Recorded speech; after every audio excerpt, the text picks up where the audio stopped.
Yun mga kasaka, na tamnan na natin to. So ito yung bago natin, ay nakaharvest lang natin kanina. Ayan, kaganda. At ito, antay lang tayo ng 2 to 3 weeks, makaka-harvest na rin tayo dito. 2 to 3 weeks. Baka nga hindi lang abutin lang yan ng 2 weeks, may makuha na dyan. Bukas kukunin natin yun, yung mapupulang yun.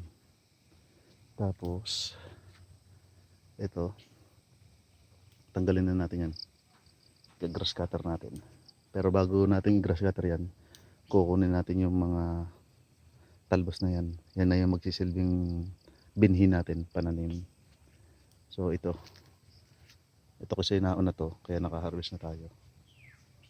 And then ito naman ay, ito yung hindi sila magkasabay, naunang itanim ito.